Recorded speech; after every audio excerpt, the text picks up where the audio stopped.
여기 있는 사람 중에 유경수 여사 옥천생가 가본 적 있는 사람? 혹시 선호 씨는 가봤어요? 저는 당연히 안 가봤지.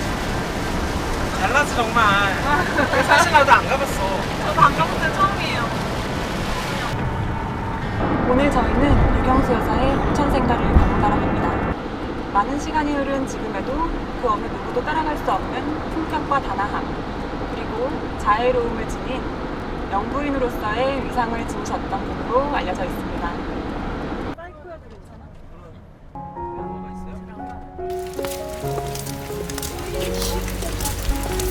와, 너무 아름답다. 우와, 진짜 너무 멋있어요. 대박. 비 오니까 더 예쁜 것 같아. 그쵸? 생생해 보이고 진짜. 어때요? 사진 찍어야 될 것 같은데. 진짜 예쁘네. 배경 잘 보이게 찍어주세요. 성의 없이 찍는 것 같아. 아니에요. 친해 보이게 찍어주세요.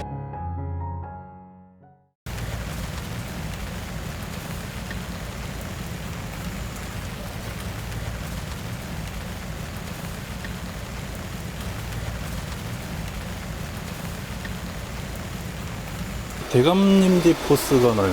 오, 혹시 아시고 말씀하시는 거예요? 아니면 추측하신 거예요? 추측이죠 뭐. 이곳은 조선시대에 정승을 세 분이나 배출하는 집으로 교동집이라고 불리는 옥천의 명가였다고 합니다. 아 여기를 뭐라고 부르지? 여기는 사랑채라고 합니다. 사랑채는 아버지의 서재이자 그리고 사랑방 손님과 어머니의 서처럼 손님을 맞이하고 또 손님이 머무는 곳이라고 해요. 아니 우리 그럴 게 아니고 설명을 좀 들어볼까요? 네네네. 같이 설명을 들어보시죠. 네.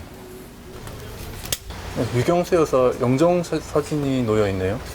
네, 여기가 이제 사랑채거든요. 유경수 여사님의 생가는 1600년대 조선시대 때 삼정승이 살았던 정승집입니다. 이 집을 얘기할 때 정승집, 교동집이라고 얘기하거든요. 여기 지명이 교동리예요. 그래서 교동집, 정승집 이렇게 얘기를 하죠. 그리고 이제 유경수 여사님 아버님께서 1918년도에 이 집을 매입을 하셨습니다. 그리고 20년도에 이사를 오시거든요. 근데 그 동안에 그 사이에 이사 오신 그 사이에 아버님의 필요하신 곳을 더 만들으셨어요. 그래서 이거는 지금 기와로 되어 있는 99칸 집인데 차고, 연자방아, 뒤죽 이것은 기와가 아닌 함석 지붕으로 되어 있어요. 근데 이건 아버님이 필요로 해서 더 만드신 거죠. 여기 바로 연못 옆에 연당사랑이라는 곳이 있죠. 근데 저것이 이제 조선시대 때는 풍류를 즐기던 그런 곳입니다. 그리고 저거는 아무나 질 수 있던 것이 아니라 조선시대 때는 벼슬을 했던 사람들만 짓도록 돼 있었대요. 규정이 그랬던 것인데 유경수 여사님이 결혼하기 전에 이렇게 이때쯤 됐는 것 같아요. 그때도 홍련, 백년이 피어 있었었고 그런데 이제 소나기가 쏟아지고 그 뒤에 햇빛이 났는데 여기를 뿌리를 두고 해서 쌍무지개가 저 노적봉에 딱 걸리더랍니다. 그래서 여기 주변 사람들이 이 집에 좋은 일이 생길 것 같다는 그런 말씀을 하셨다고 그러거든요. 그리고 또 이제 이 연못을 보라 하면은 유경수 여사님 어머님이 유경수 여사님이 가질 때 태몽 꿈을 꾸셨어요. 근데 그 태몽 꿈이 이 연못에서 큰 자라가 기어 나와서 어머님 품 안으로 들어왔대요. 그래서 이제 어머니가 그 태몽 꿈을 꾸고서 예스럽지 않는 아이가 태어났을 거라는 예측을 하셨었다고 그러거든요. 그랬던 곳이에요, 여기가. 그래서 유경수 여사님이 그 태어나시고 나서도 5살 때 여기에 이제 부처님을 얻고 다니던 스님이 오신 적이 있거든요. 근데 그 스님이 여기서 시주를 받아갖고 막 나가시는데 유경수 여사님이 요 안채 그 마당에서 놀고 있는 모습을 그 스님이 보셨어요. 그 5살짜리 소녀를 보고 그 스님이 하시는 말씀이 대보살님이 오셨다고 하시더랍니다. 그러면서 저 보살님이 무엇인가 하고 하자 할 때 절대 말리지 말고 본인이 하고자 하는 대로 두라고 하더래요. 어머님께서는 태몽꿈도 범상치 않았고 또 스님이 그런 말씀을 하시다 보니까 딸에 대한 그 기대가 좀 컸었겠죠. 네, 여기 연못이 수질은 좀 어떤가요? 아니 이곳은 아무리 비가 와도 넘치지 않고 아무리 가물어도 줄어들지 않는 그런 구조를 하고 있는 곳입니다. 그리고 이 물이 항상 깨끗해요. 왜 이러냐면 수초가 있거든요. 연이 이 물 정화하는 작용을 하죠. 그래서 물이 항상 깨끗합니다. 유경수 여사님 어머님이 아주 절실한 불교 신자입니다. 물론 이렇게 부자로 살고 계시기도 하지만 시주를 참 많이 하셨어요. 옛날엔 큰 소구루마가 있잖아요. 그 소구루마를 한 2개씩 이렇게 실려 보내고 이렇게 하셨습니다. 그래서 여기는 농사 짓는 거를 가지고 골고루 최고 좋은 것만 이렇게 골라서 절에다 보내시고 하다못해 땔감까지 다 해서 실어서 보내셨거든요. 그래서 어머님이 원래 손이 크셨고 아주 절실한 불교 신자였습니다. 어머니께서는 그 말씀을 믿고 나중에 결혼에 맞지 않는 그런 집이었지만은 어머니가 추진해서 결혼을 시키게 되는 계기가 되는 거죠. 이쪽이 이쪽으로 가면 어떤 안채인가요? 곳이죠? 네, 여기가 이제 거쳐야지만 안채로 들어가는 곳이거든요. 예, 안채로 들어가는 중문입니다. 여기 문짝 이렇게 달아있는 거 보니까 되게 세월의 흔적이 느껴지는 것 같아요.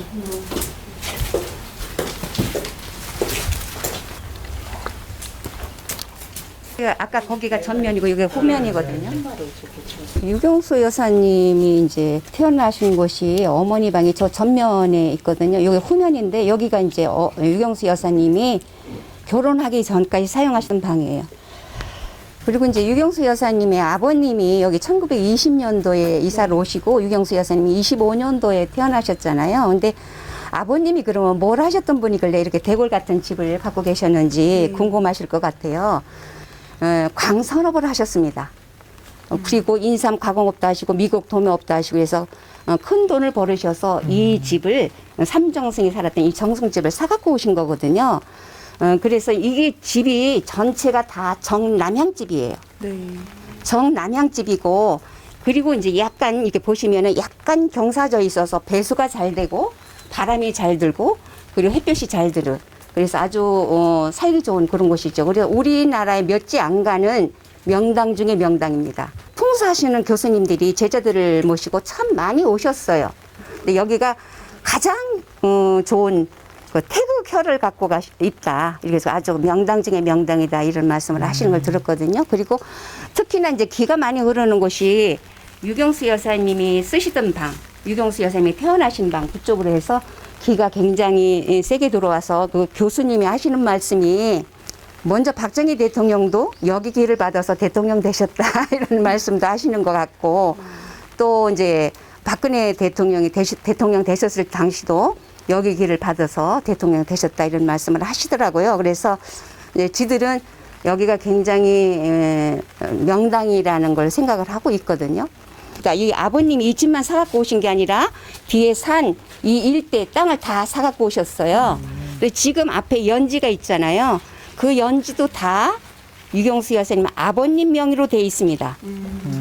그 집 요거는 요 담 안으로만 지금 옥천군에다 기증이 돼서 옥천군에서 다시 복원을 했고 옥천군 소유로 돼 있어서 옥천군에서 이걸 관리를 하고 있거든요. 그런데 주변 땅은 아직도 그 아버님 명의로 되어 있어요.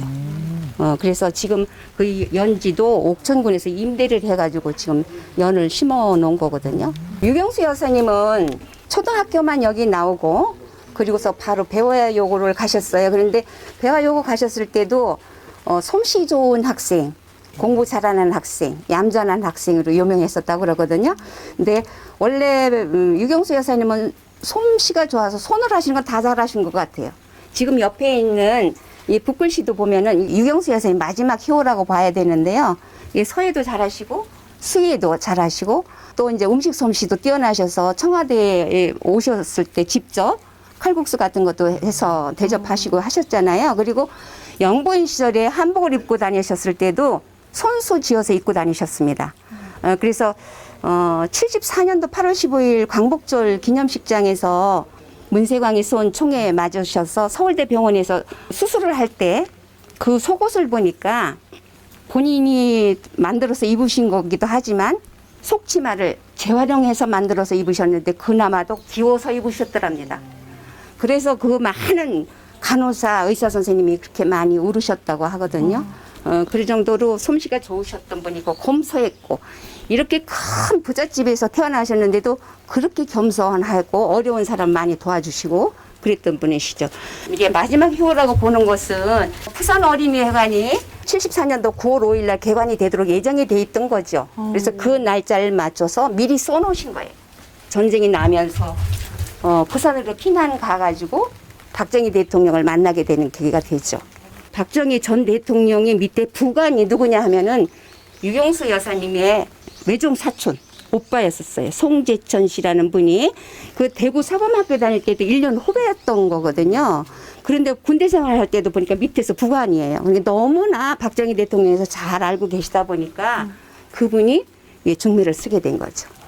근데 이제 어머니하고 아버지께서는 탐탁지 않게 생각을 하셨어요. 왜 이러냐면은 전쟁 중에 군인이시잖아요.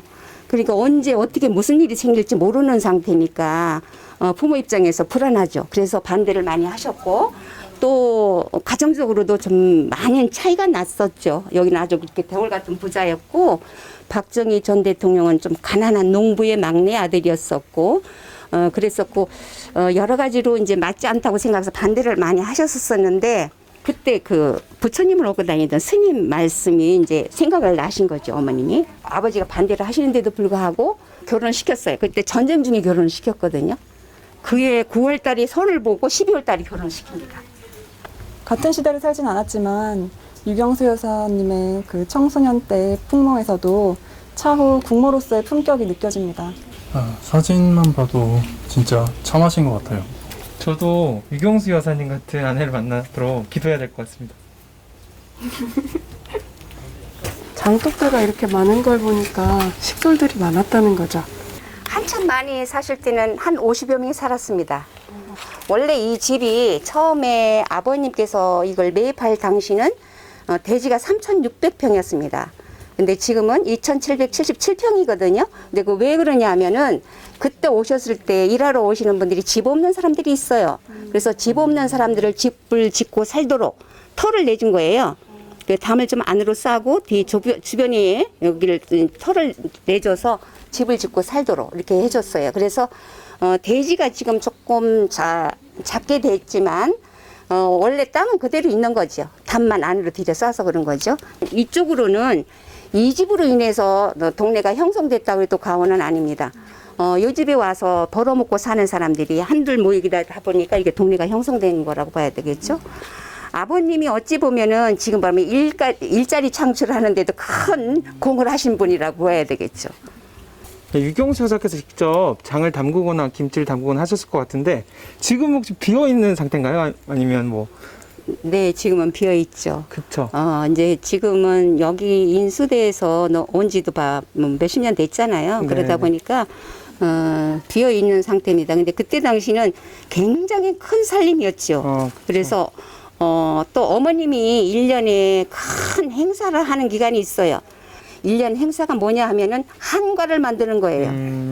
그때 당시는 곡식도 부족하고 하기 때문에 한과를 만든다는 거는 엄두도 못 내는 그 시절이잖아요. 그런데 네. 여기는 한과를 만드는데 이 동네 사람들은 한 10명을 선정을 해서 이 집에 와서 한 열흘 동안을 주야로 일을 해서 한과를 만드는 겁니다. 그래서 거기서 잘못되는 거 있으면은 여기서 일하던 사람들 다 한 보따리씩 싸서 보내는 거예요. 그렇기 때문에 그 서로 여기에 뽑혀오기를 기대를 했었던 그런 것이기도 하죠. 그래서 어머님이 원래 솜씨가 좋으십니다. 그래서 어머님의 하시는 걸 보고 자랐기 때문에 유경수 여사님도 이렇게 솜씨가 좋으신 걸로 알고 있습니다. 부모님을 따라서 또 인자하심까지 배우셨던 것 그렇습니다. 같습니다. 네, 어머님이 이 동네에 많이 베풀고 살으셨거든요. 이제 물론 이제 뭐 금전적으로 여유가 돼서 그렇기도 하겠지만 그렇다고 해서 아무나 할 수 있는 거는 아니죠. 여기서 살던 그 할아버지께서 여기 오신 적이 있어요. 근데 그분들이 어렸을 때 여기 어머니 유경수 여사님 어머님께서 자기 어머니한테 기름틀을 사줬답니다. 그래서 기름틀을 사줘가지고 참기름, 들기름을 짜서 자기 어머니가 이고 다니면서 팔아가지고 자기들이 먹고 살았다고 하거든요. 근데 비록 자기들 집만 그런 게 아니라 이 동네에는 많은 사람들이 유경수 여사님 어머님이 도움을 받아서 그렇게 살았다고 이렇게 얘기를 하시더라고요. 그래서 유경수 여사님 어머님이 많이 베풀고 사신 걸로 알고 있습니다. 이곳에 와서 여길 보고 있으니 그 당시에 유경수 여사와 그 가족분들의 생활이 느껴지는 것 같습니다. 결혼 전까지 사셨던 이곳 안채에서는 아버지를 도와 격리를 하셨다고 합니다. 동생 유계수 씨는 언니는 항상 바른 자세로 앉아서 일을 보았고 또 옷매무새도 거의 흐트러짐 없었다고 그렇게 회상했습니다. 대주가 좀 크죠? 네. 유경수 여사님 아버님이 원래 광산업이 본업이잖아요. 그리고 또 미국 도매업을 하셨는데 농업이 주업이 아닌데도 불구하고 이렇게 돼지가 컸습니다.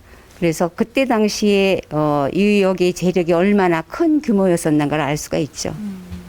아까도 말씀해 주셨는데 동네 분들께 되게 인심이 좋으셨었나 봐요. 동네에 경제에 이렇게 굉장히 큰 힘이 됐던 곳이 이 집입니다. 그래서 아버지께서 그 전에 보면은 사진 찍는 걸 좋아하셨었거든요. 근데 그 사진 찍는데 영화를 찍으신 적이 있어요.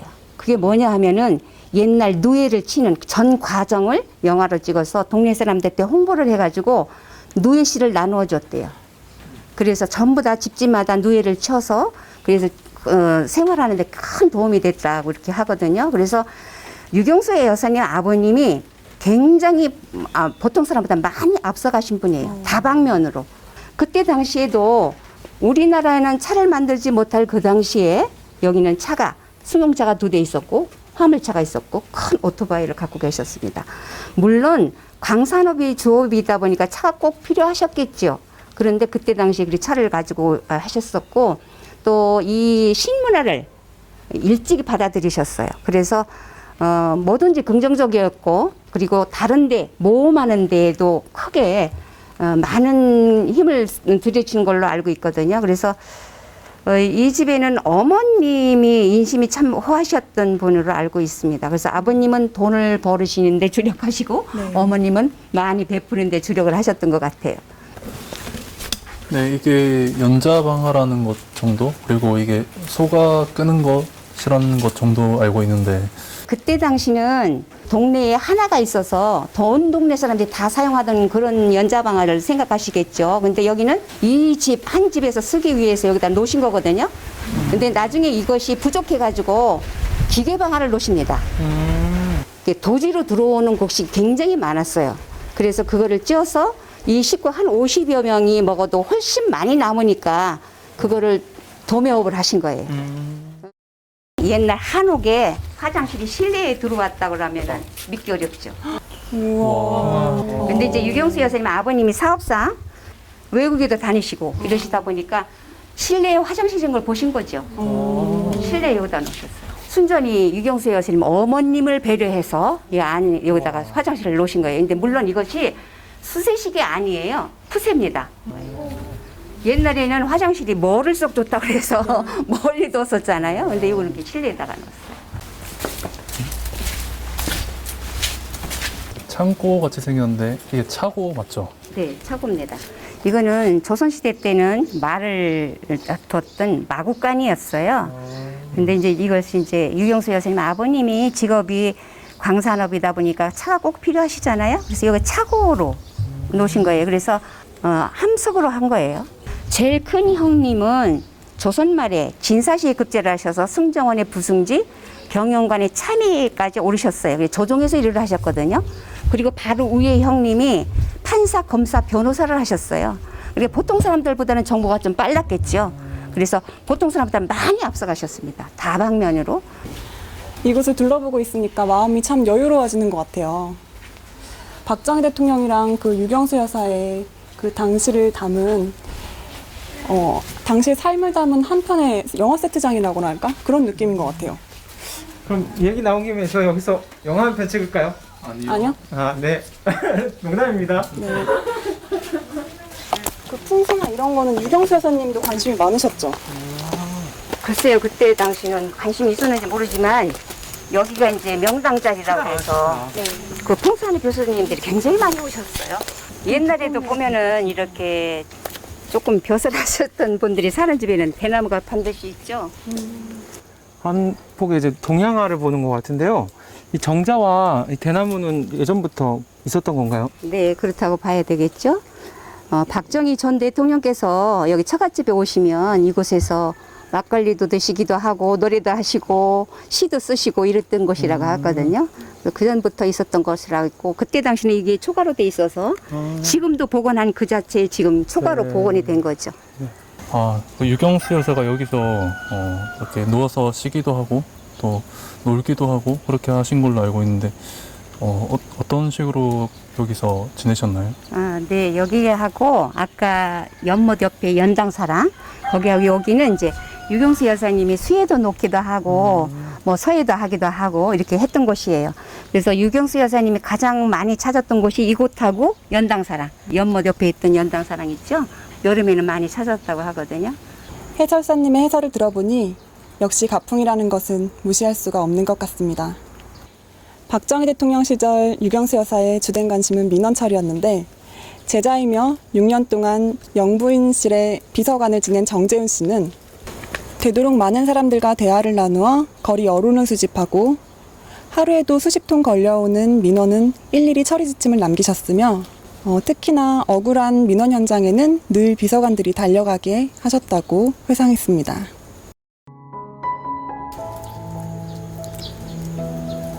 이곳 생가는 유경수 여사의 유년 시절 손때가 묻은 추억이 있지만 담장 한켠에 풀숲에 숨어있는 그림자 마냥 흔들리는 유경수 여사의 흔적은 아련하다. 여성으로서의 유경수 여사가 사랑한 것은 남편 박정희 대통령이지만 영부인으로서 유경수 여사가 지향한 가치는 대한민국 국민이기에 박정희 대통령이 국가를 위해 헌신할 때 그녀는 국민을 위해 헌신했다.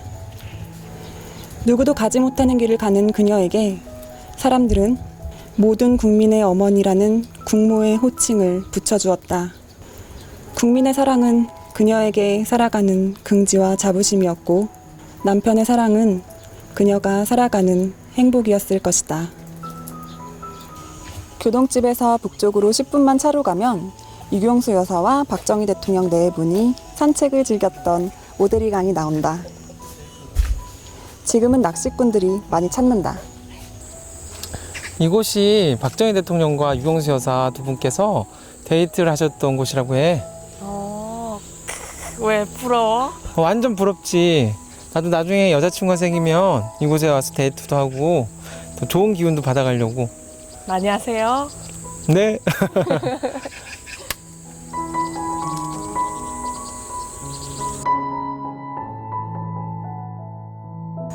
(1963년 12월) 박정희 대통령이 제5대 대통령 취임식에서 읽을 취임사를 준비하다가 초고를 끝내고 유경수 여사에게 평가를 부탁한다. 취임사를 읽어내려가던 유경수 여사가 박정희 대통령을 응시하며 한 가지만 추가하면 되겠다고 한다. 박정희 대통령은 그렇게 하겠다고 하자 유경수 여사가 입을 열었다. 이제부터 아내 말을 잘 듣겠다고 말하세요.